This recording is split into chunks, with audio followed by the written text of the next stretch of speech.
Good evening, नमस्कार, स्वागत है आपका स्टडी IQ यूट्यूब चैनल पर। मैं वासु। हमारी चल रही थी रेलवे की सीरीज। रेलवे की सीरीज में टोटल हमारे 12 लेक्चर हो चुके हैं। अपना टारगेट है कि इस सीरीज को 90 डेज में कंप्लीट किया जाए। तो आज हमारा है डे 13। रेलवे को लेकर हमारी सीरीज है। 90 डेज में हम लोग यहां पर कंप्लीट सिलेबस को कवर करेंगे। आज हमारा नया चैप्टर स्टार्ट हो रहा है। चैप्टर का नाम है प्रॉफिट एंड लॉस, लाभ या फिर हानि, लाभ और हानि। इससे पहले हम लोग क्या पढ़ चुके हैं? तो इससे पहले हम लोग पढ़ चुके हैं मेंसुरेशन 3D, परसेंटेज और बोर्ड मास।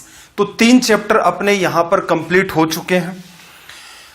अब एक जरूरी बात यह है कि इन सारे के सारे जो लेक्चर्स होते हैं, इनकी अगर आपको लिंक चाहिए, PDF चाहिए, एग्जाम रिलेटेड नोट्स चाहिए, तो आप ऐसा करें, टेलीग्राम इंस्टॉल करें। टेलीग्राम क्या है भाई? जिस हिसाब से आपकी फेसबुक, इंस्टाग्राम, व्हाट्सएप ये ऐप्स होती हैं, उसी हिसाब से ये भी आपकी एक ऐप है। प्ले स्टोर पर जाएं, वहां से डाउनलोड करें। कुछ ऐसा सा आपको दिखेगा। टेलीग्राम के जस्ट राइट साइड में आप जाकर के देखोगे, कॉर्नर में आपको सर्च का ऑप्शन दिखता है, वहां सर्च करें वासु स्टडी IQ। ये टेलीग्राम का चैनल है। यहां पर आपको एक तो डेली बेसिस पर लिंक मिला करेंगी। मान लो किसी बच्चे ने 2 क्लास मिस कर दी यूट्यूब पर, उसे क्लासेस नहीं मिल पा रही हैं, तो वो क्या करे? तो वो यहां जाए, उस डे को देखे पर्टिकुलर कि किस दिन उसकी क्लासेस मिस हुई हैं, वहां से जाकर के वो पुरानी क्लास देख सकता है। प्लस यहां पर मैं आपको PDF सेंड करता हूं। अपनी जो PDF होती है वो एक यूनिक टाइप की होती है। मेरा कहने का मतलब ये है कि उसमें भी, PDF में भी मेंशन रहता है डे 1, डे 2, डे 3 जो थ्योरी आपको करवाई जाती है वो भी वहां पर मेंशन रहती है। सेम टू सेम वही बाइलिंगुअल फॉर्म के अंदर आपके क्वेश्चन रहते हैं। और सबसे यूनिक बात अपनी PDF की ये है कि अगर आपको क्लास 10 देखनी है तो क्लास 10 के क्वेश्चन जहां से स्टार्ट होंगे तो आपको कहा जाता है, वहां लिखा रहता है click here to video class. तो जैसे ही आप वहां पर क्लिक करते हैं तो तुरंत के तुरंत आपको वीडियो की फॉर्म में क्लास 10 मिल जाएगी।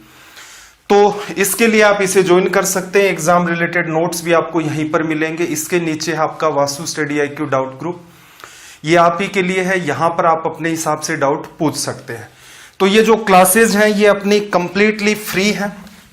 90 डेज तक अपना सिलेबस है। सिलेबस की भी मैंने आपको PDF भेजी थी कि कब आपको क्या करवाया जाएगा। तो इनके लिए आपको कोई चार्ज नहीं किया जाएगा, ना ही आपको कोई 10%, 5% का प्रोमो कोड लगाना है। यूट्यूब पर आए हर शाम 6 बजे और इनको देखें।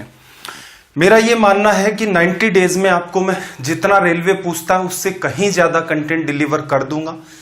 नंबर ऑफ क्वेश्चंस आप अपने लेक्चर में देख सकते हैं कि कितने चलते रहते हैं हर क्लास के अंदर। प्लस अपनी अप्रोच क्या है? अपनी अप्रोच ये है मैथ्स को सीखा जाए।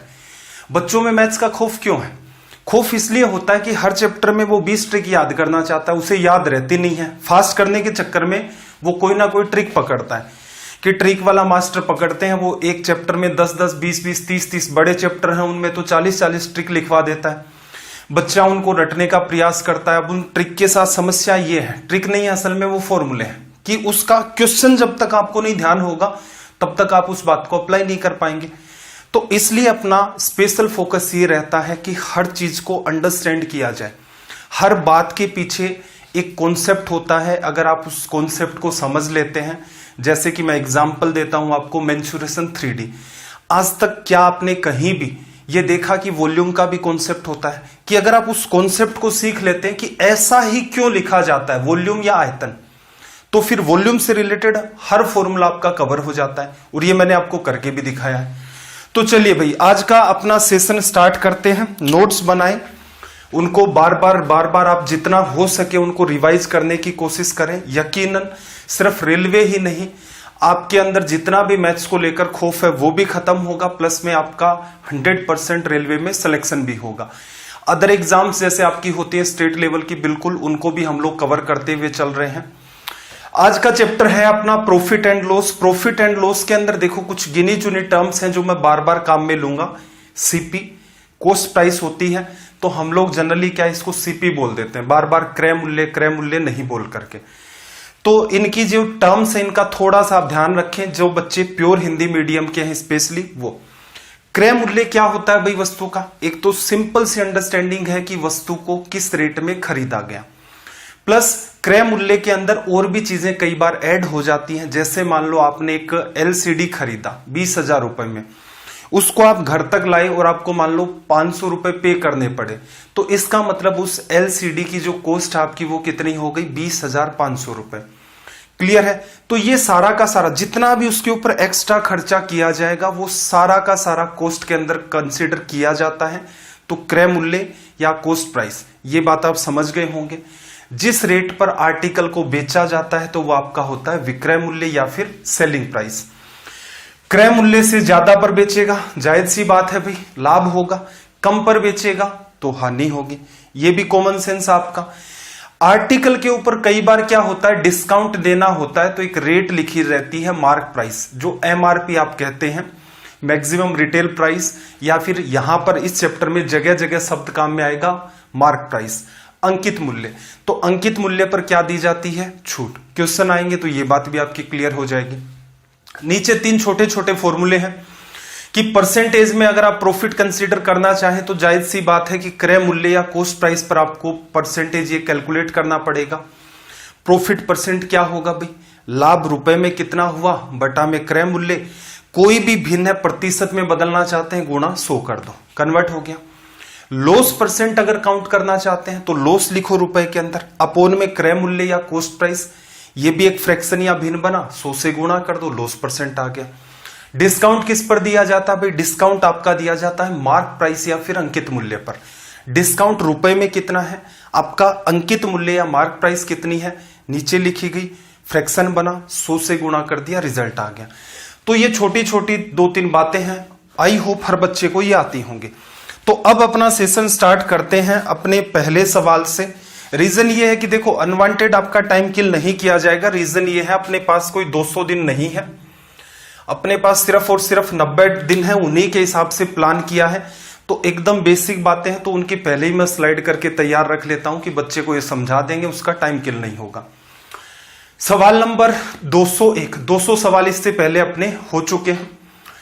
201 में इसने क्या कहा कि एक व्यापारी 27 रुपए में, कमेंट भी कर सकते हैं अगर आपका सवाल हो गया है तो कमेंट जरूर कर दें।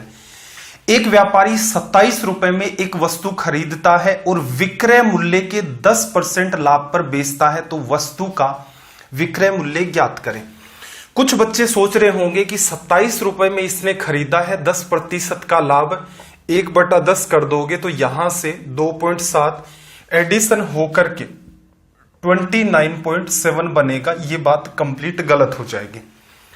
क्यों होगा भाई गलत? देखना, हमेशा जब भी कभी आप लाभ प्रतिशत, प्रॉफिट परसेंट की गणना करते हैं तो आप ऊपर लिखते हैं प्रॉफिट आपका रुपए में और नीचे क्या लिखते हैं? क्रय मूल्य।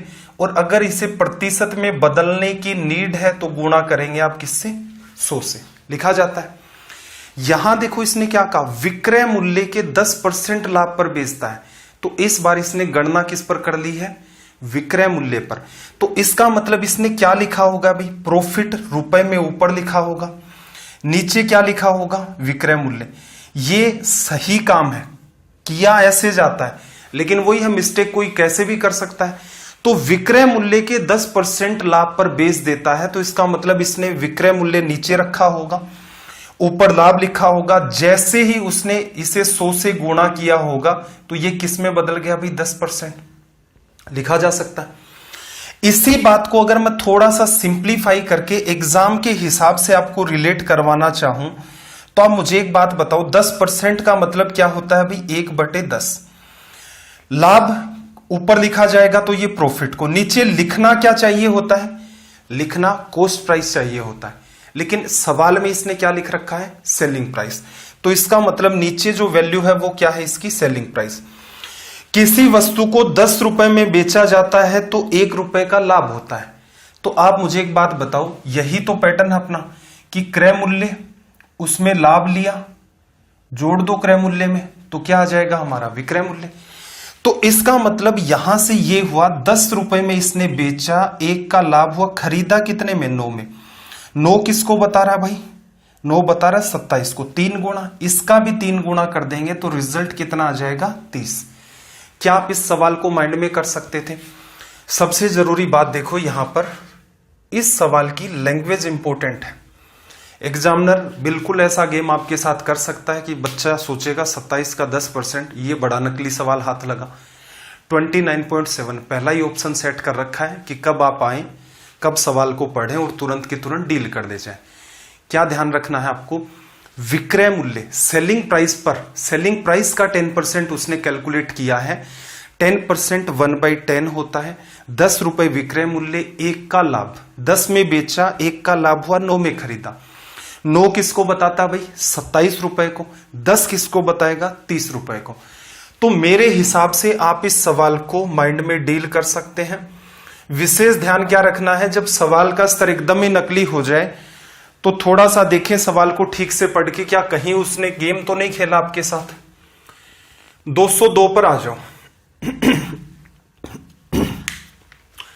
सवाल नंबर 202। पैटर्न अपना वही रहेगा भाई, हमेशा की तरह एकदम जीरो लेवल से सवालों को उठाएंगे। किस एग्जाम को फोकस में लेकर चल रहे हैं? रेलवे को। तो उसी के हिसाब से, ये मान करके कि उन बच्चों को जैसा मैथ्स आता है उसी के हिसाब से, कोई अनवांटेड बात नहीं की जाएगी। रीजन ये है कि यही चैप्टर प्रॉफिट एंड लॉस, अगर आप एसएससी के लिए भी मैंने पढ़ा रखा है, शायद मेरे ख्याल से 8 या 10 लेक्चर हैं, उनमें आपको कुछ सवाल डिफरेंट मिलेंगे। मतलब 50% सवाल तो डिफरेंट टाइप के मिलेंगे और कुछ जगह आपको अप्रोच भी कुछ डिफिकल्ट टाइप की मिलेंगे। तो डिफरेंट टाइप के अप्रोचेज आपको मिलेंगे। रीजन क्या है भाई? उस एग्जाम के अंदर स्पेशली एसएससी सीजीएल हो गया, बैंक पीओ हो गया, आपका टाइम की बहुत ज्यादा मारामारी होती है और सवालों का स्तर भी अच्छा आता है। तो उन चीजों से आपको कंफ्यूज नहीं होना है। अपना प्राइम फोकस है रेलवे, ठीक है। हेल्प हर एग्जाम के बच्चे को करेगा जो मैथ्स पढ़ना चाह रहा है, लेकिन स्टेट लेवल की पूरी एग्जाम आपकी कवर हो जाएंगी। रेलवे आपका कंप्लीट का कंप्लीट यहां पर कवर हो जाएगा। सवाल देखना क्या कहा, एक व्यक्ति 12 रुपए में 12 वस्तुएं खरीदता है और इन्हें 1.25 रुपए प्रति वस्तु की दर से बेच देता है। उसका लाभ प्रतिशत आपको बताना, प्रॉफिट परसेंट। क्या किया भाई? 12 रुपए में 12 वस्तु, एक आर्टिकल को कितने में खरीदा? 1 रुपए में। एक आर्टिकल को कितने में सेल आउट कर रहा है? 1.25 में। तो आपको फाइंड करना है प्रॉफिट परसेंट। तो आप सीधे सीधे क्या लिखते कि आर्टिकल खरीदा कितने में? एक वस्तु 1 रुपए में खरीदता है, बेचता कितने में है? 1.25 में। तो लाभ कितने का? 0.25 का। प्रतिशत में बदलना है, गुणा 100। ये इससे हट गया, रिजल्ट सीधे सीधे 25% आ गया। सवाल आसान था, माइंड में कर सकते थे। 1 रुपए में एक खरीदा, 0.25 का लाभ, 0.25/1 मल्टीप्लाई बाई 100। तो सीधे सीधे आप रिजल्ट भी इसका लिख सकते थे। 203 पर आ जाओ। 203 लैंग्वेज को रीड करो भाई जल्दी से। देखो 203 में इसने क्या कहा हमसे कि किसी वस्तु या आर्टिकल का जो विक्रय मूल्य है, सेलिंग प्राइस, उसके लागत मूल्य का 8/5 गुना है तो प्रतिशत लाभ ज्ञात करें। देखो ये जो भी सवाल है हमेशा ही इनकी जो अप्रोच होती है डील करने की वो आपकी रहती है 1 लाइन, ठीक है। सुधार क्या करने हैं, अगर वो कर सकते हैं तो बहुत अच्छी बात है, नहीं भी करेंगे तो आपका 1 लाइन में काम चल जाएगा। देखना जैसे जैसे यहां सवाल की लैंग्वेज चलती है वैसे वैसे आप डील करना स्टार्ट कर दो। इसने क्या कहा, किसी वस्तु का विक्रय मूल्य, किसी वस्तु का विक्रय मूल्य सेलिंग प्राइस बराबर किसके है, उसका जो लागत मूल्य है, उसकी जो कॉस्ट प्राइस है उसका कितने गुना भाई, 8/5 गुना, ठीक है। आप क्या लिख सकते हो, सेलिंग प्राइस अपॉन में कॉस्ट प्राइस, इसी को सोल्व किया मैंने तो क्या रिजल्ट आ गया भाई 8/5। क्या लिख सकते हो, 5 रुपए में वस्तु को खरीदा है, 8 रुपए में वस्तु को बेच रहा है, लाभ कितने का है भाई 3 रुपए का। 3 रुपए का लाभ हुआ किस पर, क्रय मूल्य पर, 3/5 प्रतिशत में बदलना है गुणा 100, 20 बार कटा 3 से गुणा किया 60%, ठीक है। जो बच्चे थोड़ा सा सुधार करना चाहते हैं वो एक कॉमन सेंस भी लगाएं कि 8 जो है ये इसके नीचे चला जाएगा, या फिर ऐसा समझ लो, इसी बात को यहां पर थोड़ा सा एक्सप्लेन कर रहा हूं मैं, एसपी के अपोन में 8 आ गया और सीपी ऊपर था उसके नीचे क्या है 5।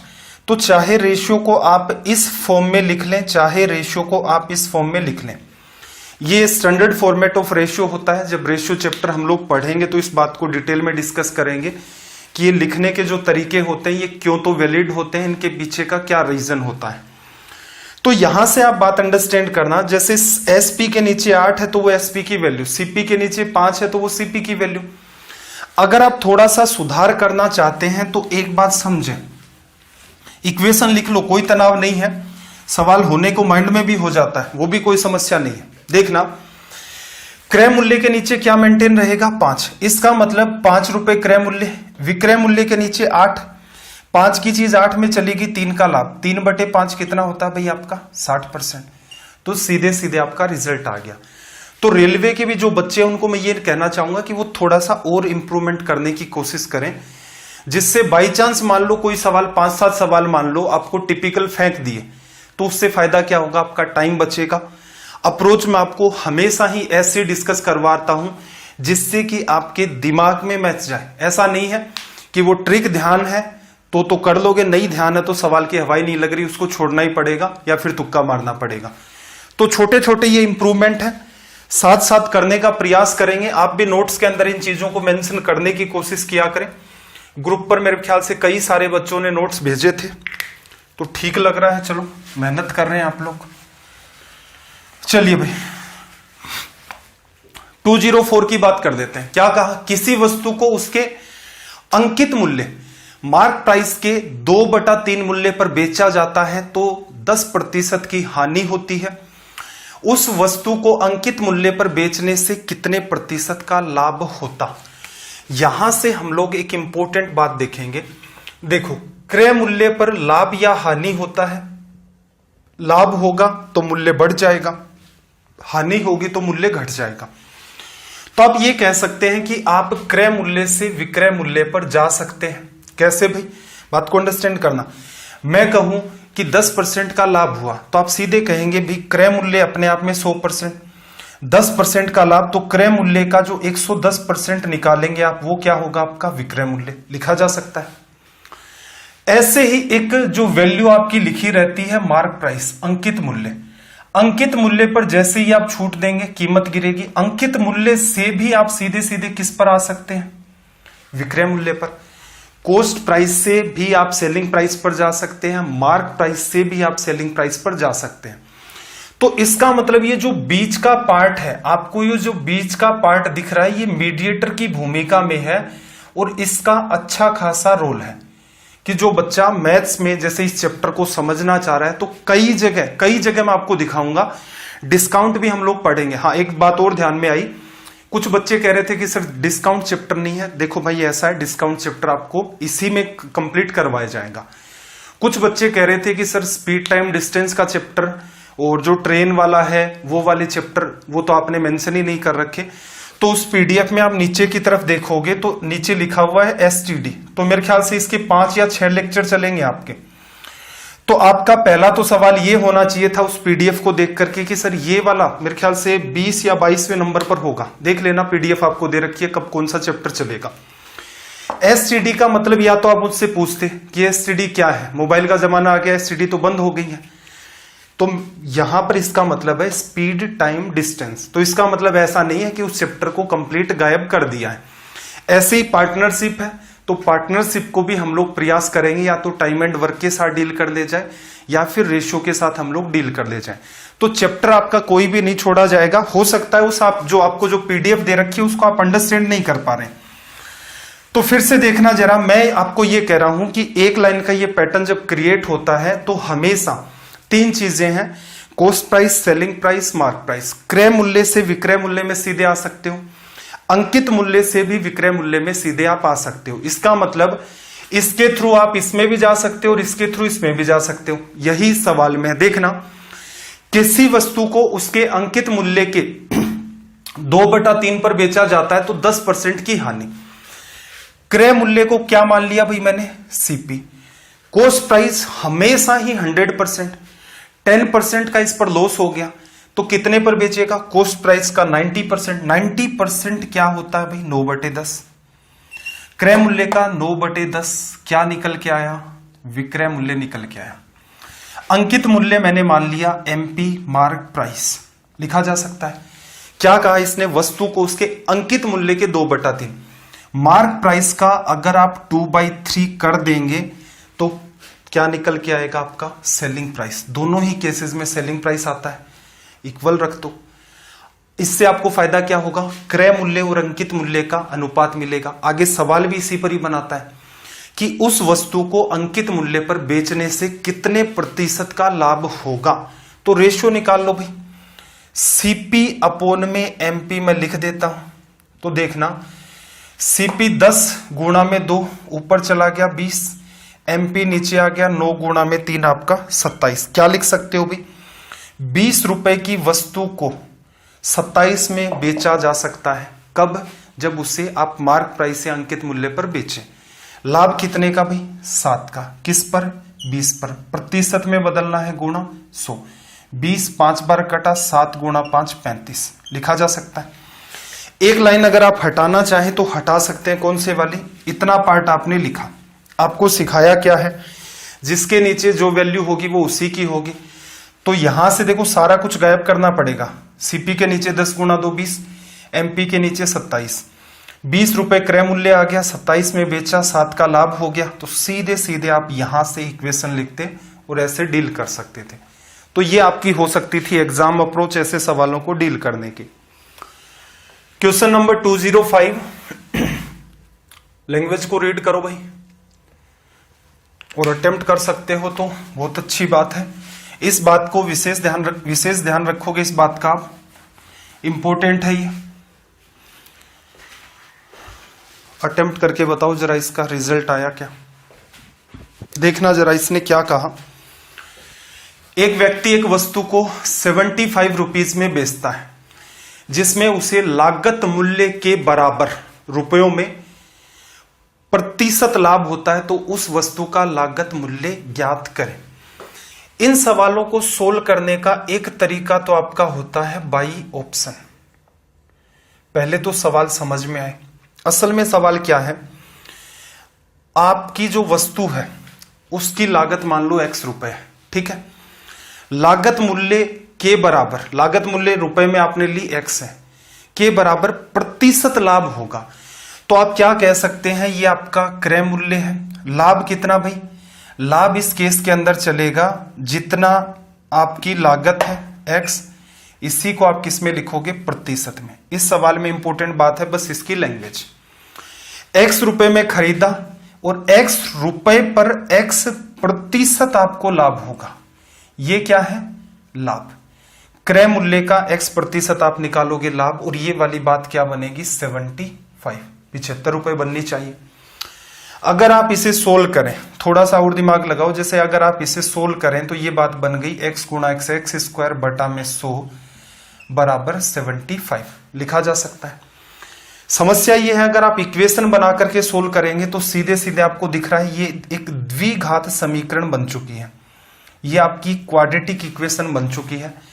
क्वाड्रेटिक इक्वेशन के रूट निकालने का तरीका या तो श्रीधराचार्य तरीका या फिर उसके फैक्टर आप कन्वर्ट कर दो, और एक तरीका पीछे मैंने आपको बताया था एक जगह, ठीक है। ये कुछ गिने चुने तरीके होते हैं, लेकिन देखो अपना उद्देश्य है एग्जाम में सवालों को सोल्व करना। अब बेहतर बात अपनी एग्जाम्स की क्या है भाई, आपके सामने ऑप्शंस होते हैं, ठीक है।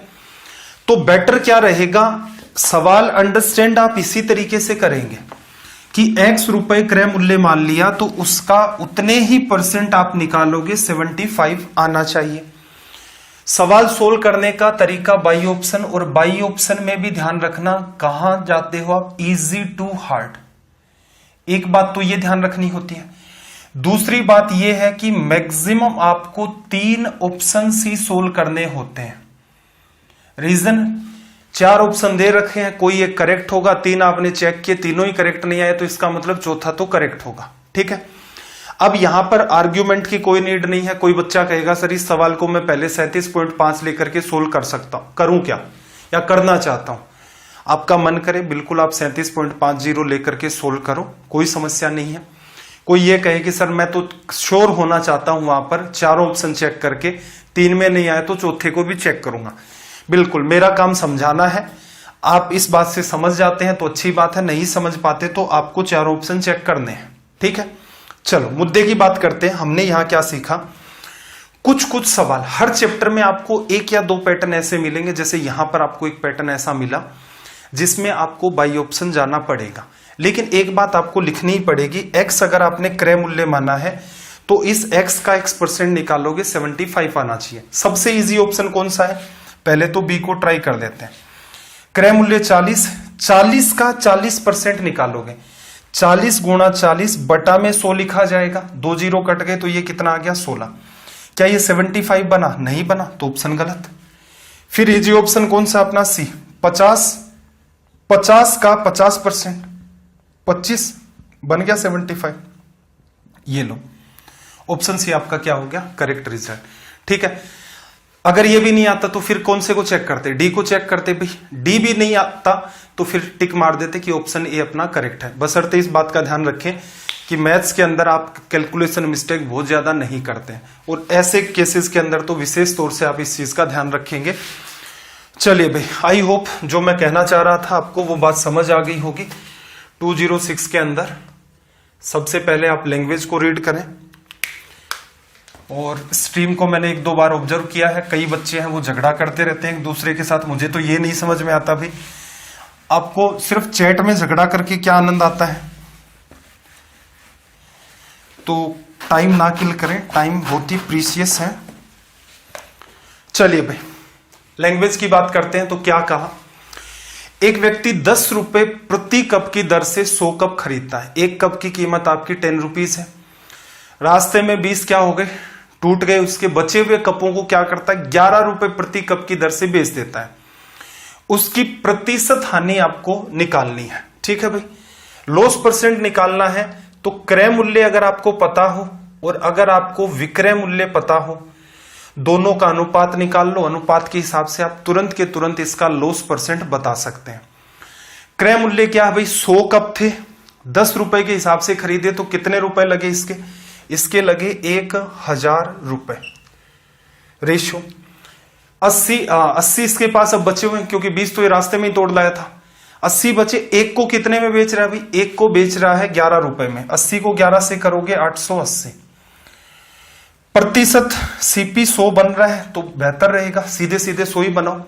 पीछे भी एक जगह काम आई थी ये बात, शायद मेरे ख्याल से 2 सेशन पहले ये ऐसी बात हमने डील की होगी, जहां मैंने आपको ये बताया था कि जब भी कभी आपको परसेंटेज निकालना हो किसी नंबर के बेसिस पर, अगर वो 100 बन रहा है तो उसको 100 ही बना करके रखो, बेटर रहेगा। और आगे कट क्यों कर रहे हो, 100 रुपए की चीज 88 में गई, लॉस कितने का हुआ, 12% का। ये लो आपका रिजल्ट आ गया। ठीक है, कंफ्यूजन हो रहा है, और काटना चाहो तो और काट लो, आपका मन है। फिर 100 ऐसे करना पड़ेगा, नीचे क्रय मूल्य, ऊपर लॉस रुपए में आपका, और प्रतिशत में बदलना है गुणा 100। तो इस बात को भी पकड़ने की कोशिश करें। 207, क्वेश्चन नंबर 207।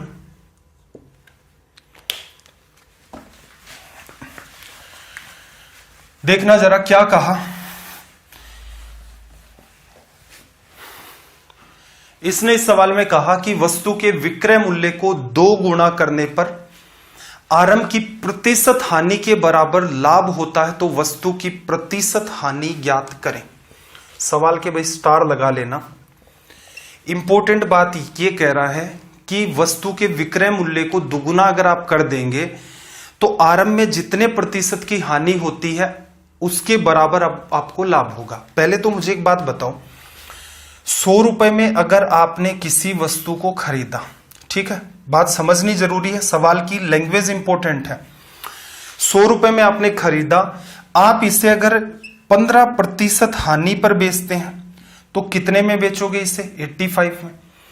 अगर मैं आपको यह कहूं आप इसे 15% लाभ पर बेचो, 15% लाभ पर आप इसे बेचो, तो आप कितने में बेचेंगे भाई, इसे 115 रुपए में बेचेंगे। अगर आप गौर से देखें तो देखना जरा, यहां से यहां गए 15 जोड़ा और यहां से यहां गए 15 जोड़ा, या फिर आप यूं कह लेंगे कि इन दोनों संख्याओं के एकदम बीच में आपके पास क्या है, क्रय मूल्य। जरूरी नहीं है कि आप इसे 100 लेकर के ही सोल्व करें, यह डाउट भी आ सकता है, तो इसलिए मैं क्या कर रहा हूं, इसका डेटा चेंज कर रहा हूं। मैं ये मान रहा हूं कि आपने वस्तु को 60 रुपए में खरीदा था। सवाल को अंडरस्टैंड करो। सबसे पहले तो आपने वस्तु को 60 रुपए में खरीदा, एक केस में आप इसे बेचते हैं, आपको 10 रुपए की हानि होती है, तो आप इसे कितने में बेचेंगे? 10% इसका 6 हो गया, 54 रुपए में। ये कौन सा केस है भाई? ये केस है 10% की हानि। अगर इसे 10% लाभ पर ही, रीजन क्या है देखो यहां लिखा हुआ है, जितने प्रतिशत की हानि होती है उतने ही प्रतिशत का लाभ हो जाता है जब मूल्य को जस्ट डबल कर दें। तो यहां से देखना 10% का लाभ लोगे, 6 इसमें जोड़ोगे तो ये कितना आ जाएगा? 66। इस केस में आपके पास क्या है? 10% का प्रॉफिट। अगर आप गौर से देखें तो ये क्या है? मिड हाफ का। किसका और किसका? 54 में 6 जोड़ा, उसमें 6 जोड़ा, इसका मतलब 66 और 54 के एकदम बीच की जो संख्या है वो आपकी ये वाली है।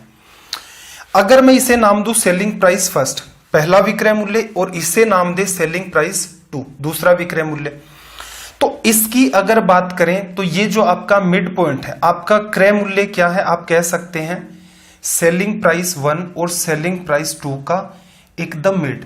और मैथ्स की फॉर्म में अगर आप इसकी बात करना चाहें तो आप कह सकते हैं पहले वाला जो विक्रय मूल्य है और जो दूसरे वाला विक्रय मूल्य है उनको जोड़ो और उसमें 2 का भाग दे दो, तो आपकी बीच की वैल्यू आ जाएगी। मैं चाहूंगा कि इस लैंग्वेज को आप प्रीफर करें कि इसके अंदर आपको साफ साफ दिख रहा है कि एकदम मिड में आ रहा है। कौन सा केस है? एक बार उसे जितने प्रतिशत की हानि होती है, दूसरी बार में उसे उतने ही प्रतिशत का लाभ होता है। चलिए भाई, लैंग्वेज इस सवाल की इंपॉर्टेंट है, बाकी इस सवाल में कोई भी दमखम नहीं है। मैं ये कहूं कि कोई टिपिकल सवाल है, नहीं, सवाल आसान है, लेकिन बच्चे को इसकी जो लैंग्वेज है वो समझ नहीं आती, इस वजह से हो सकता है वो गलत भी कर दे, हो सकता है वो ऑप्शन का सहारा भी ले। आपने यहां पर क्या समझा? एक आपका है क्रय मूल्य, एक आपकी है सेलिंग प्राइस फर्स्ट, कौन से केस में? जब आपको हानि होती है। एक आपकी है सेलिंग प्राइस 2, कौन से केस में? जब आपको लाभ होता है। इतने ही केस हैं अपने पास। अब जैसे जैसे आपको ये बात कह रहा है कि वस्तु के विक्रय मूल्य को दोगुना करने पर, तो मैं क्या कह सकता हूं? पहले मेरा मूल्य अगर 1 रुपए था तो इसको अगर डबल करके मैं बेचूं, 2 रुपए में अगर मैं इसे बेचूं, तो उसने क्या कहा? जितने प्रतिशत की मुझे हानि होती है उतने ही प्रतिशत का अब क्या होने लग जाएगा? लाभ। हमने क्या सीखा था? ऐसे जब भी केसेस होते हैं तो इन दोनों के एकदम बीच के अंदर आपका क्या होगा? क्रय मूल्य। 1 और 2 के बीच के अंदर कौन सी वैल्यू हो भाई? 1.5 क्रय मूल्य हो गया। वस्तु की प्रतिशत हानि, इस सवाल में चाहे वो ये कह ले कि प्रॉफिट परसेंट क्या होगा, इसी सवाल में आपसे पूछ ले लॉस परसेंट क्या होगा। हालांकि दोनों ही चीजें आपकी सेम है, प्रॉफिट परसेंट और लॉस परसेंट दोनों इक्वल, तो कुछ भी पूछ लेता। आप यहां से ये फाइंड कर दो भाई, 1.5 रुपए की चीज पहले केस में बेची जा रही थी 1 रुपए में, तो लॉस प्रतिशत अगर निकालना चाहे तो 0.5 अपोन में 1.5, पॉइंट से पॉइंट कट गया, क्या बना? 1/3। कहा था टेबल याद कर लेना, तो 33 सही 1/3%। चलो एग्जाम की बात कर ले। एग्जाम सिंपल है। एग्जाम अप्रोच में ये जो चीज मैंने आपको समझाई है ये आपकी अंडरस्टैंडिंग में होनी चाहिए कि असल में यहां सवाल में क्या हो रहा है। जब तक आपको सवाल नहीं समझ में आएगा तब तक सॉल्यूशन बेहतर तरीके से नहीं कर पाएंगे। सिंपल है, पहले विक्रय मूल्य 1 माना, अगले केस में 2 माना, इन दोनों के बीच में जो वैल्यू आएगी वो हमारा क्या है? क्रय मूल्य। तो इसका मतलब 1.5 रुपए क्रय मूल्य है, एक बार 1 रुपए में बेचता है, एक बार 2 रुपए में बेचता है, तो लाभ या हानि 0.5 की चलती है, प्रतिशत में बदलना है 1/3, कितना आ गया? 33 सही 1/3%। कब? जब आपकी हर एक लैंग्वेज यहां से क्लियर होगी तभी आप इन चीजों को डील कर पाएंगे। तो रटने का प्रयास नहीं करना है, साथ साथ एक एक बात को समझते जाओ। किसी भी प्रकार का कोई इश्यू लगता है आपको, किसी भी टाइप का XYZ, तो आप कमेंट करें। कमेंट स्ट्रीम में तो ना किया करें क्योंकि उन कमेंट को कोई भी नहीं देखता है। कमेंट करें आप जब आपका लेक्चर कंप्लीट हो जाता है तो वीडियो के नीचे। सेशन ठीक लगते हैं तो भी कमेंट कर दिया करें। आपको ये लगता है कि कुछ और इंप्रूवमेंट होता तो आपके लिए फायदेमंद होता। अगर ऐसी कोई बात लगी और जिससे हमें ये लगता है कि काफी सारे स्टूडेंट पर इस चीज से एक पॉजिटिव इंपैक्ट आने वाला है, तो बिल्कुल उस चीज को चेंज किया जाएगा। देखो 208 में इसने कहा कि राधा ने सूची मूल्य के 4/5 मूल्य पर एक वस्तु खरीदी। उसे सूची मूल्य के 20% अधिक मूल्य पर बेच दिया तो राधा का प्रतिशत लाभ ज्ञात करें। देखो ये जो आपके सामने लिखा हुआ है लिस्ट प्राइस, ठीक है, सूची मूल्य, असल में ये थोड़ी सी डिफरेंट बात होती है, लेकिन हमारे जो सवाल आएंगे उसके हिसाब से आप इस पर ज्यादा दिमाग ना लगाएं। क्लियर? आपको सीधे सीधे इतना ध्यान रखना है, सूची मूल्य हो चाहे वो मार्क प्राइस हो, वो कुछ भी हो, उस वस्तु पर जो मूल्य लिखा हुआ है वही आपका सूची मूल्य होता है। रीजन ये है कि मान लो आप दुकान पर कोई भी सामान लेने जाते हैं, जैसे कोई साबुन है, दुकान वाले ने उसे होलसेलर से लिया होगा। अब होलसेलर उस साबुन के उसे एक अलग ही टाइप की रेट देता है, उसकी लिस्ट बना करके देता है कि ये आइटम की रेट आपके यहां पर ये वाली लगने वाली है, ठीक है। तो बिजनेस के चक्कर में हमें नहीं जाना है। इस सवाल को हमने देखा और हमें क्या पता चला कि कोई मूल्य लिखा होगा, मतलब जो उसकी सूची बताता है, या कोई मूल्य को लिस्ट किया गया है, उसके 4/5 मूल्य पर राधा ने क्या किया, वस्तु को खरीद लिया, ठीक है। बेटर क्या रहेगा, आप इसकी लिस्ट प्राइस को क्या मान लो भाई, 5। क्यों? क्योंकि इसका 4/5 निकालना आसान होगा। तो वस्तु पर जो मूल्य लिखा हुआ था या वस्तु का जो सूची मूल्य था वो 5 रुपए माना, इसका 4/5 करोगे, 5 से 5 कट गया, 4 रुपए। 4 रुपए क्या आ गया भाई, राधा ने इसे 4 रुपए में खरीद लिया और इस पर लिखे हुए कितने थे, 5 रुपए। अब उसने क्या किया, राधा ने 20% अधिक मूल्य पर इसे बेच दिया, किसके, सूची मूल्य के। तो इसका अगर आप 20% निकालेंगे तो आपको क्या सिखाया था, 20% इक्वल्स टू में 1/5।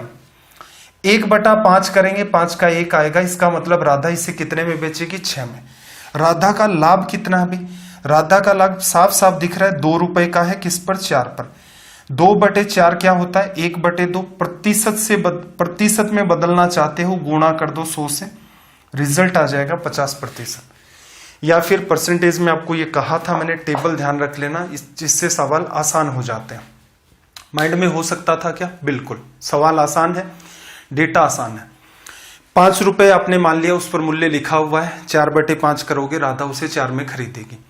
इस 5 का 20% 1 होता है, राधा उसे 6 में बेचेगी। 4 की चीज 6 में गई, 2 का लाभ किस पर, 4 पर। 1/2 कितना आ गया, 50%। तो इसका मतलब ये भी संभव था इस सवाल के साथ कि आप इसे माइंड में डील कर ले जाते। चलिए भाई सवाल नंबर 209 की बात कर देते हैं यहां से। क्वेश्चन नंबर 209, लैंग्वेज को रीड करें।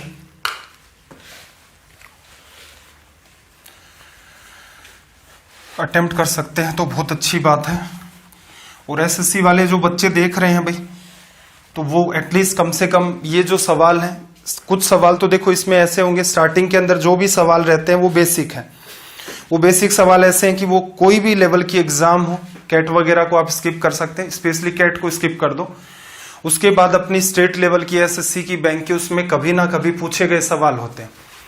उसके बाद आगे जो आपको सवाल मिलने स्टार्ट होते हैं वो मैं उठाता हूं एसएससी से। रीजन क्या, रेलवे में मुझे कोई बहुत ज्यादा टिपिकल लेवल के सवाल नहीं मिलते।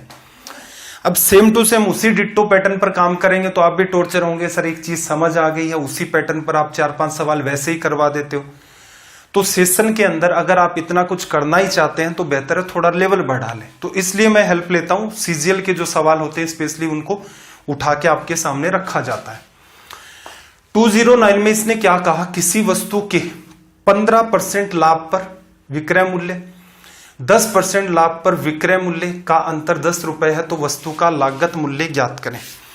कई बार क्या होता है, हिंदी की जो लैंग्वेज होती है, अगर आप गूगल ट्रांसलेटर का सहारा लेकर के ट्रांसलेट करते हैं, मेनली एग्जाम में ऐसा हो जाता है, तो उस लैंग्वेज में हमेशा एक कलिष्टता आ जाती है, समझने में वो प्रॉपर नहीं समझ आती है।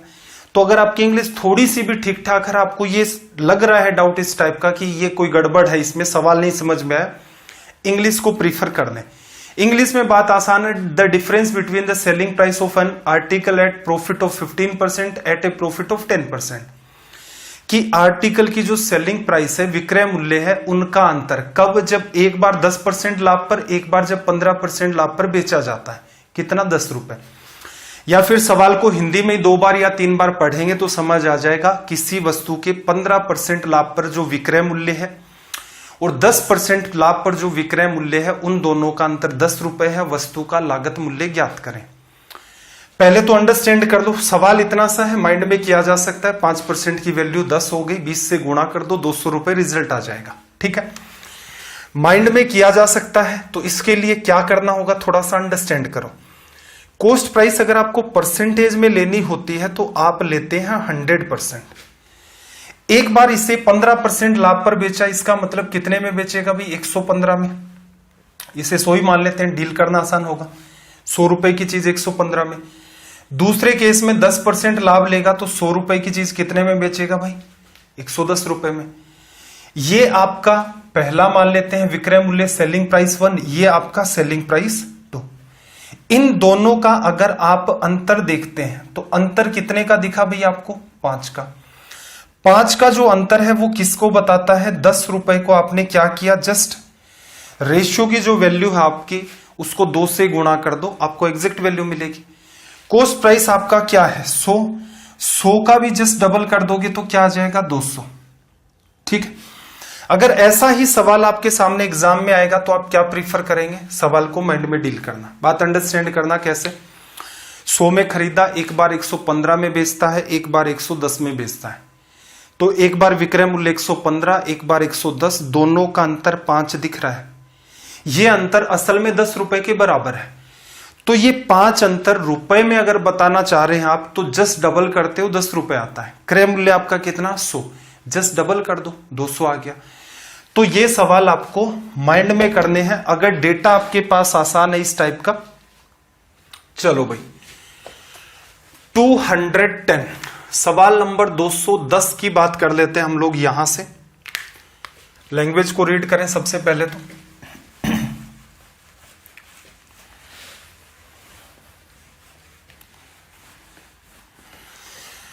देखो क्या कहा, यदि किसी वस्तु का क्रय मूल्य उसके विक्रय मूल्य का 80% है तो प्रतिशत लाभ ज्ञात करें। तो देखो ये सवाल सोल्व करना तो बहुत आसान है। क्या कहा इसने, किसी वस्तु की जो कॉस्ट प्राइस क्रय मूल्य वो विक्रय मूल्य का 80%, तो कौन सी संख्या का 80% आप आसानी से निकाल सकते हो, तो बेटर है कि 100 ही मान ले।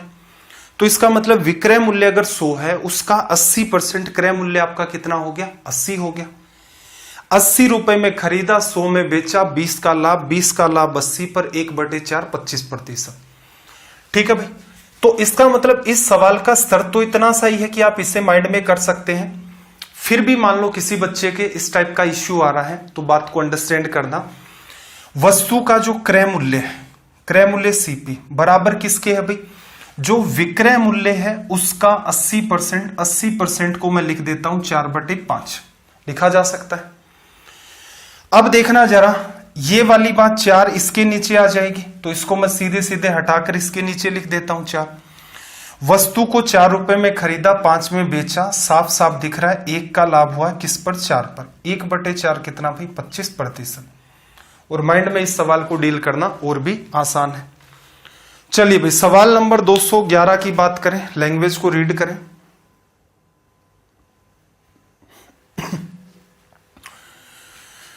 « 211 की लैंग्वेज को रीड करो और रिजल्ट अगर निकाल सकते हो तो बहुत अच्छी बात है।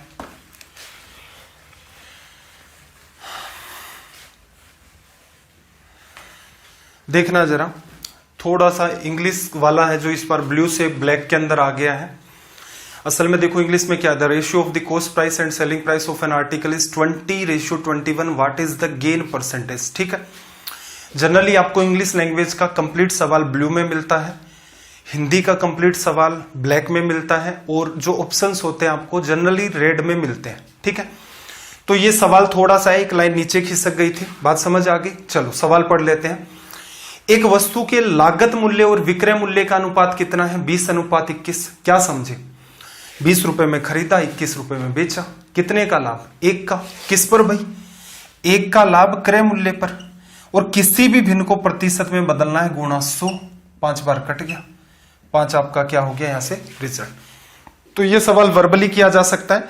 रेशियो पर बेस ऐसे कोई भी सवाल है, मतलब यहां से आप क्या सीखे कि रेशियो में जैसे कोई भी सवाल आएगा 7:9 भी दे दिया आपको तो 2/7 कर दोगे, 28 4/7 रिजल्ट आ जाएगा। चलिए भाई 212, एक दुकानदार 10 रुपए में 7 कलम की दर से कलम खरीदता है और उन्हें 40% लाभ पर बेच देता है तो ग्राहक को 10 रुपए में कितने कलम मिलेंगे। यहां पर मैं एक आपको स्पेशल मेथड सिखाने वाला हूं। पहले तो मैं उस मेथड का थोड़ा सा बेसिक आपका क्लियर कर दूं। स्पेलिंग गलत लिख दी, BASIC। देखो, मान लो फिर से एग्जांपल लेते हैं, किसी वस्तु की कीमत जो है कॉस्ट प्राइस है वो 60 रुपए है। कॉस्ट प्राइस को प्रतिशत में क्या लिखते हैं भैया आप? 100%। अगर मैं इसे 10% लाभ पर बेचना चाहूं तो मेरी जो सेलिंग प्राइस होगी वो कितनी होगी? 10% का लाभ 110 और 10% का लाभ 60 का 10% 6 होता है 66 रुपए होगा। अब एक बात मुझे बताना, अगर मैं इसको ऐसे लिख दूं 60 बटे, मैं क्या लिख रहा हूं? सीधे सीधे मैं लिख रहा हूं, ऊपर मेरी रुपए में वैल्यू और नीचे मेरी परसेंटेज में वैल्यू। 60 बटा में 100% और 66 बटा में 110%। ठीक है, परसेंट आपस में खत्म, 0 से 0 खत्म। इस 0 से, या फिर ऐसा करो इधर उधर एक दूसरे की तरफ आपको जाना ही नहीं है, सीधे सीधे भी अगर आप सोल्व करेंगे तो यहां से रिजल्ट 60 में 10 का भाग दिया कितना आया? 6। 66 में 11 का भाग दिया तो भी कितना है? 6। इसका मतलब अगर आप इस फॉर्मेट में कुछ भी लिखना चाहें तो बिल्कुल आप इसे प्रीफर कर सकते हैं। क्या? ऊपर रुपए में वैल्यू और नीचे परसेंटेज में। लेकिन ध्यान क्या रखना है, एक इक्वेशन आप लेफ्ट साइड में बनाएंगे और दूसरी इक्वेशन आपको ऐसी की ऐसी ही रुपए बटा में परसेंटेज राइट साइड में बनानी पड़ेगी। फर्क कुछ भी नहीं पड़ता, आपका मन करे आप इक्वेशन 60 बटे 66 भी लिख सकते हो। आप क्या कह सकते हो, मैं सीपी और एसपी का रेशियो निकालना चाहता हूं, वो 100% बटा 110% ही आएगा। सोल्व कर लो, 10/11 है, इसको सोल्व करोगे 6 से काटोगे 10/11 ही बन गया। तो असल में देखा जाए तो एक बहुत छोटी सी बात है, लेकिन उसे आप यूज कैसे करेंगे यह सबसे जरूरी बात है। तो मैं यहां पर आपको इस सवाल के 3 स्टार लगा लेना। एक इंपॉर्टेंट बात सिखा रहा हूं, ऐसे जितने भी टाइप के सवाल होते हैं मेनली स्टूडेंट क्या करता है, इसमें अनवांटेड दिमाग लगाता है और उसका टाइम किल होना स्टार्ट हो जाता है। ऐसे सवालों को आप हमेशा डील करेंगे किस हिसाब से? अभी अभी मैंने क्या बताया, रुपए बटा परसेंटेज। ठीक है भाई, ये फॉर्मेट आपको प्रीफर करना है। आप हमेशा ही एक वस्तु की कीमत को टारगेट करेंगे, क्योंकि अगर इससे आप टारगेट करेंगे, कीमत क्या हो सकती है? अब ये भी सवाल आएगा, कीमत कुछ भी हो सकती है भाई, क्रय मूल्य भी हो सकता है आपका, विक्रय मूल्य भी हो सकता है। ध्यान क्या रखना, ये बात मैंने अभी अभी आपको समझाई है कि 2 समीकरण बनते हैं, एक में प्रतिशत में वैल्यू और उसके इक्वल में रुपए, फिर दूसरा समीकरण प्रतिशत में मान रुपए में। तो आप उनको रुपए बटा प्रतिशत लिख दो या रुपए बटा रुपए, प्रतिशत बटा प्रतिशत, सेम ही रिजल्ट आता है। तो ये तो हो गई कॉमन सेंस की बात। एक वस्तु की कीमत आपको यहां पर लेनी है, उसका फायदा क्या होगा? आपको स्ट्रेस नहीं लेना होगा, सवाल सीधे सीधे सोल्व होगा। कीमत क्या हो सकती है? कीमत क्रय मूल्य भी हो सकता है, कीमत विक्रय मूल्य भी हो सकता है। क्रय मूल्य होगा तो प्रतिशत में क्या भाई? 100%। विक्रय मूल्य कितने प्रतिशत? तो जितने का लाभ होगा 100 में जोड़ देंगे, प्रतिशत में लिख देंगे। अगर हानि हो रही है तो 100% में से उतनी को घटा दो, लिख दोगे। चलो, अब इसने क्या कहा, एक दुकानदार 10 रुपए में 7 कलम की दर से कलम खरीदता। अब मुझे एक बात बताओ, एक कलम की कितनी कीमत? एक कलम की कीमत 7 पेन खरीदे 10 रुपए में, एक पेन की कीमत कितनी हो गई? 10 बटा में 7। ये कीमत क्या है? एक पेन की रुपए में। खरीदे का मतलब, इसका मतलब ये क्या हुई? Cost price. कॉस्ट प्राइस को अगर मैं प्रतिशत में लिखना चाहूं तो क्या लिखूंगा भाई मैं? 100% बराबर। फिर देखना, उन्हें 40% लाभ पर बेच देता है तो ग्राहक को 10 रुपए में कितने पेन मिलेंगे? मैं ये मान लेता हूं कस्टमर को 10 रुपए में एक्स पेन मिलेंगे। अब एक पेन की कीमत देखो, एक्स पेन मिलेंगे 10 रुपए में, एक पेन की कीमत कितनी आएगी? 10 बटा में x। आगे ये किसको बता रहा भाई? एक पेन का विक्रय मूल्य रुपए में। नीचे क्या लिखोगे? प्रतिशत में ही लिखना पड़ेगा। प्रतिशत में विक्रय मूल्य क्या है भाई? 40% लाभ पर बेचा है, 100% क्रय मूल्य, तो 140% विक्रय मूल्य। परसेंट और जीरो खत्म, ये जीरो से जीरो खत्म। अगर आप कंफर्ट नहीं है तो क्या करें? देखो 1 बटा में ये नीचे आ जाएगा 7 गुणा 10 और बराबर, या फिर सीधे लिख लो 1 बटा में 70। 1 बटा में नीचे x आ गया, 14 नीचे ऑलरेडी था, 14 को काटो 5 बार, सरल करोगे x ऊपर चला गया आपका और 5 इधर आ गया। तो ये आपका क्या हो गया? रिजल्ट। हमेशा ही ये एक आपको इक्वेशन बनानी है इस फॉर्मेट के अंदर, रुपए और प्रतिशत। ठीक है, आप अपन रुपए अपॉन रुपए, उधर प्रतिशत अपॉन प्रतिशत लिख दो, कोई फर्क नहीं पड़ता। लेकिन ये एक स्टैंडर्ड तरीका है, इसे फॉलो करना स्टार्ट कर दो, जिससे भविष्य में मान लो आप ग्रुप पर कोई डाउट भी भेजेंगे और कोई स्टूडेंट भी रिप्लाई करेगा, वो हमेशा ही आपको इस फॉर्मेट से रिप्लाई करेगा। चलिए भाई 213 नंबर की बात करते हैं।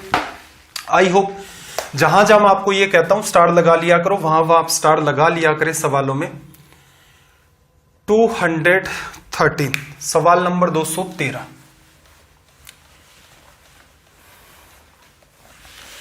लैंग्वेज को रीड करो भाई।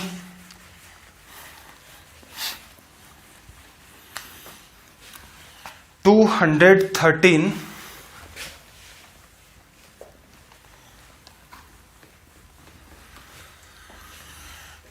देखो क्या कहा इसने, एक वस्तु को किसी निश्चित मूल्य पर बेचकर एक व्यक्ति 20% का लाभ कमाता है। यदि वह उस वस्तु को दुगनी कीमत पर बेच दे तो उसे कितने प्रतिशत का लाभ होगा? एक तो डील करने का तरीका यह है भाई, 100 रुपए की कोई वस्तु है, पहले केस में 20% का लाभ लेगा, 120 में बेच देगा। अगर इसे दुगुनी कीमत पर, दुगुनी कीमत इसका मतलब कितनी भाई? 120 का जस्ट डबल कर दोगे कितना? 240। लाभ कितने का? 140 का। प्रॉफिट परसेंट अगर आपको चाहिए, 140 का लाभ हुआ है किस पर? 100 पर, प्रतिशत में बताना है, गुणा 100 करोगे, ये इससे कट जाएगा, ये आपका रिजल्ट होगा। ठीक है। दूसरा तरीका कि कोई बच्चा अगर 20% के साथ कंफर्ट है कि 20% 1/5 होता है, तो 5 रुपए की वस्तु किस में गई? 6 रुपए में। विक्रय मूल्य को डबल कर दिया, 12 में बेचा। अब कितने का लाभ? 5 की वस्तु 12 में जाएगी, 7 का लाभ। 7 का किस पर? 5 पर। प्रतिशत में बदलना है, गुणा 100। 20 बार कटा, 20 से जैसे ही आप गुणा करेंगे 140। ठीक है, मेरे हिसाब से ये सवाल आप इतनी सी बात थी माइंड में कर सकते थे। माइंड में करोगे तो प्रीफर क्या कर दो भाई? 100 ले लो। 100 के आधार पर ही आपको प्रतिशत बताना है, तो इसका मतलब अगर 10 का लाभ आया 10%, 20 का लाभ आया 20%, 70 का लाभ आया 70%। 100 रुपए की वस्तु 20 में बेचता था, विक्रय मूल्य को जस्ट डबल कर दिया 240। कितने का लाभ? 140 का। किस पर बता रहे हो? 100 पर। तो इसका मतलब लाभ कितने का? 140% का। ये रिजल्ट आएगा। ठीक है, मेरा प्रयास ये रहेगा कि आपको एग्जाम अप्रोच से भी गो थ्रू करवाऊं। अगर आपका ये सवाल का लेवल बहुत ज्यादा नहीं जा रहा है तो माइंड में भी डील करना सीखें। चलिए भाई 214 लैंग्वेज को रीड करें।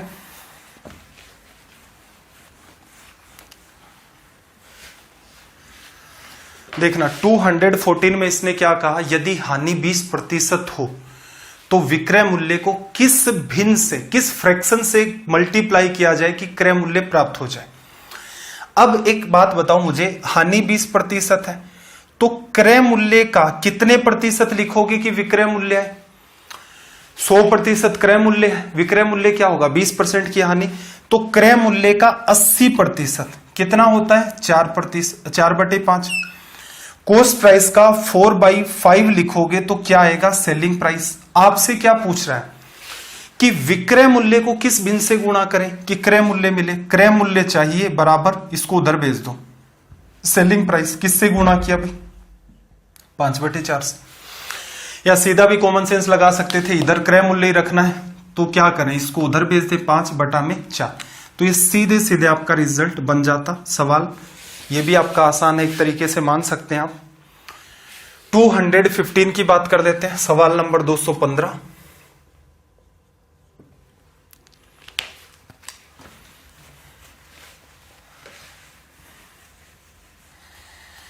देखना जरा क्या कहा भाई। रमेश ने कोई पुस्तक 30% हानि पर बेची, यदि वह इसे 140 रुपए अधिक पर बेचता तो उसे 40% का लाभ होता। वस्तु का क्रय मूल्य ज्ञात करें। सवाल सिंपल है, पहले समझ लो फिर माइंड में करते हैं। देखो, क्रय मूल्य की अगर बात करें, अगर आपको तुलना करनी है, डेटा आसान है, तो क्रय मूल्य 100 रुपए। पहले केस में उसने क्या किया, 30% हानि में बेच दी, तो 30% हानि का मतलब 70 रुपए में बेचा, 100 की चीज 70 में। अगले केस में 40% का लाभ लिया, 40% का लाभ लोगे तो कितने में बेचेगा, 140 में। ये सेलिंग प्राइस आपकी 2 और ये आपकी सेलिंग प्राइस 1। अब सवाल में कंपैरिजन, यदि वह इसे 140 अधिक पर बेचता, पहले ये इसमें बेचता है, इसकी तुलना में ये जो कीमत है 140 अधिक है, तो उसे 40% का लाभ होता। इन दोनों का अगर आप अंतर देखेंगे, अंतर आपको साफ साफ दिख रहा है 70 है, लेकिन ये अंतर अगर आप रुपए में देखना चाहें तो ये अंतर कितने रुपए का है, 140 का। पहले जितना विक्रय मूल्य था उससे अगले केस में विक्रय मूल्य कितना ज्यादा, 140। पहले में विक्रय मूल्य रेशियो में 70 है और ये 140 है। अंतर 70 140 रुपए को बताता है, 2 से गुणा किया। क्रय मूल्य चाहिए, क्रय मूल्य क्या है भाई, 100। क्या कर दो, जस्ट डबल कर दो, रिजल्ट कितना आ जाएगा आपका, 200 रुपए। अब माइंड में करते हैं, देखना माइंड में कैसे कर सकते हो और क्यों कर सकते हो। क्यों इसलिए कर सकते हैं कि आप जो वैल्यू मानते हैं, जनरली कॉस्ट प्राइस 100 मानते हैं और उसके हिसाब से 30 और 40% आपको निकालना है, इसलिए आप माइंड में कर सकते हैं। 100 रुपए की वस्तु है, पहले केस में 70 में बेची, 30% की हानि। अगले केस में 40% का लाभ कितने में बेची, 140 में। एक बार 70 में, एक बार 140 में। दोनों के बीच का अंतर कितने का है, 70 का। वस्तु का क्रय मूल्य कितना है, 100। लेकिन इसने कहा कि पहले वाले केस से 140 अधिक है, अंतर कितने का, 140 रुपए का। 70 140 रुपए को बताता है, जस्ट डबल किया तो 100 कॉस्ट प्राइस है, जस्ट डबल कर दोगे, रिजल्ट आपका क्या बनेगा, 200। पेन तक यहां पर आपको टच करने की नीड नहीं थी, सीधे सीधे आप इस सवाल को डील कर सकते थे। क्वेश्चन नंबर 217, लैंग्वेज को देखना भाई।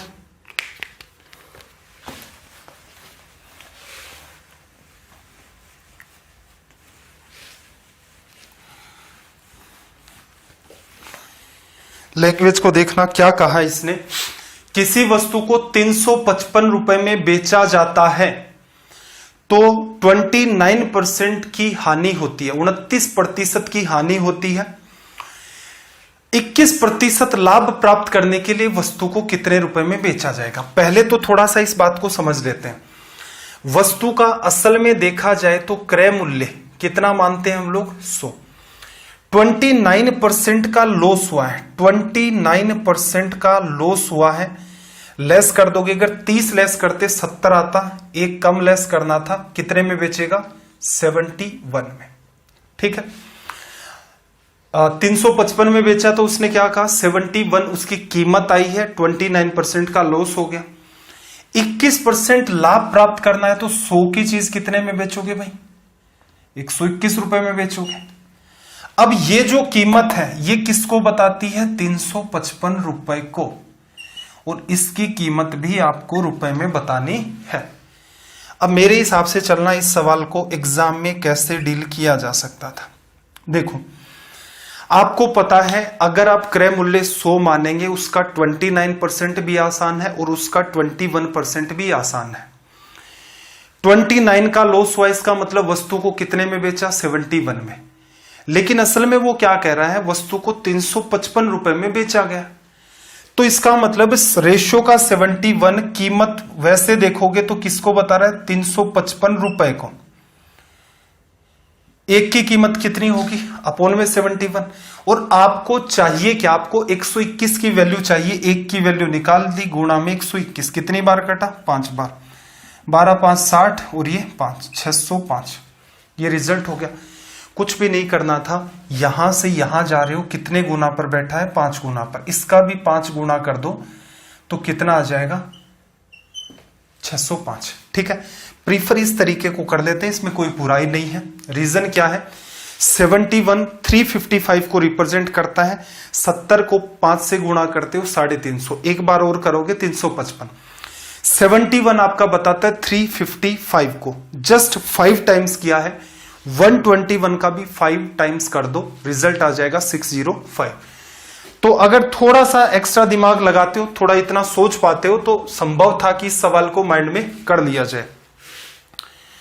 पिछला सवाल कितना था भाई, 216 नंबर था ना। ओके, कंफ्यूजन क्रिएट हो रहा है, तो असल में देखा जाए तो अच्छा ये वाला जो सवाल है ये अपना 217 नंबर है। लैंग्वेज को रीड करो भाई। Question number 217।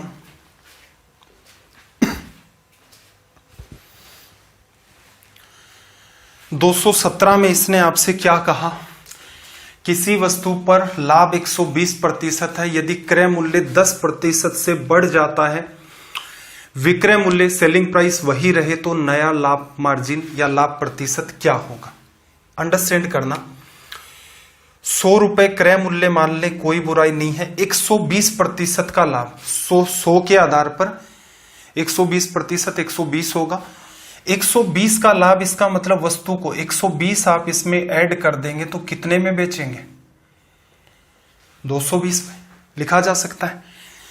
अब क्या कह रहा है कि क्रय मूल्य जो 10% बढ़ा दिया, 100 का 10% कितना होगा, 10 होगा। अब क्रय मूल्य कितना भी 110, विक्रय मूल्य वो का वो मेंटेन है, लाभ कितने का, 110 का। 110 का लाभ किस पर, 110 पर प्रतिशत में बदलना है, गुणा 100, जितनी संख्या है उतने का ही लाभ है, तो चिंतन करना नहीं था, 100% रिजल्ट आ जाता। चलो माइंड में करने का प्रयास करते हैं, डेटा आसान है इसलिए डील कर सकते हो। देखना, वस्तु पर लाभ 120% है, 100 रुपए की वस्तु को 120 का लाभ लेकर 220 में बेचा जाता है। अब कीमत 10% बढ़ गई, 100 रुपए की चीज 110 की हो गई। 110 की चीज पर 110 का लाभ लोगे तभी तो 220 में जाओगे, या 110 रुपीज का कोई आर्टिकल है उसे आप 220 में सेल आउट करते हैं, प्रॉफिट कितने का, 110 का, जो कि इसकी क्या है, कॉस्ट प्राइस। तो इसका मतलब जितनी कॉस्ट प्राइस है उतने का इसे प्रॉफिट हो रहा है, तो इसका मतलब साफ साफ रिजल्ट तय है आपका, 100% का प्रॉफिट। माइंड में संभव था करना। चलिए भाई, सवाल नंबर 218, क्वेश्चन नंबर 218।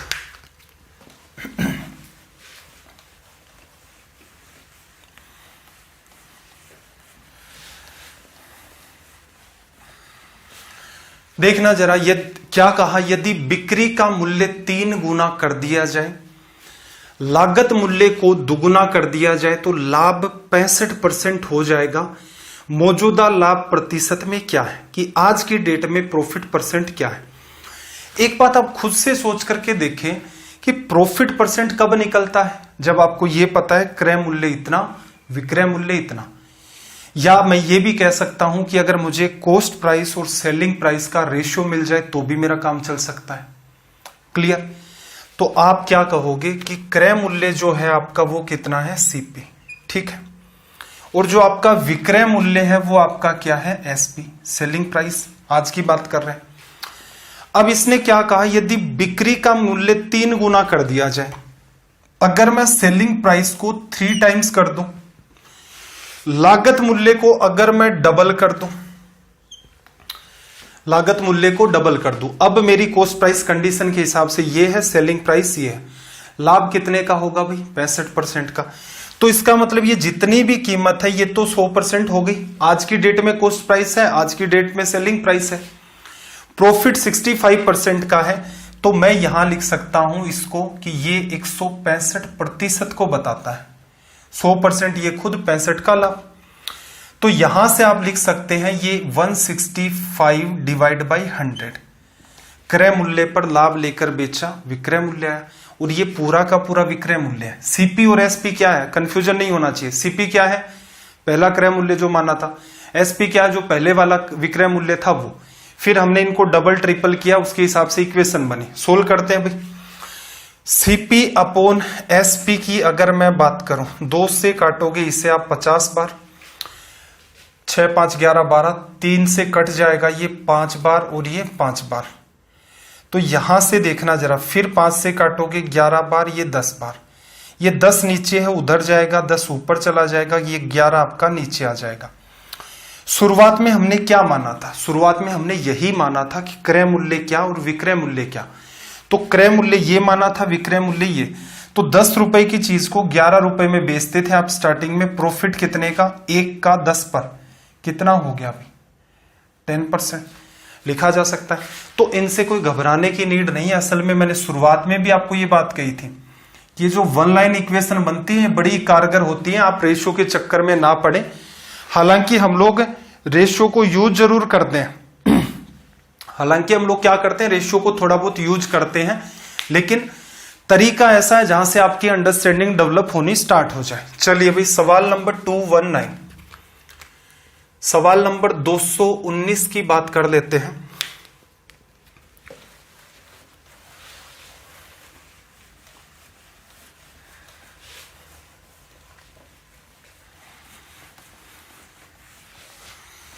देखो 219 में इसने क्या कहा, यदि 3 खिलौनों को 4 खिलौनों के लागत मूल्य पर बेचा जाता है तो प्रतिशत लाभ। देखना, 3 खिलौनों को 4 खिलौनों का लागत मूल्य, एक खिलौने का क्रय मूल्य क्या मान लिया मैंने, सीपी, कॉस्ट प्राइस होती है।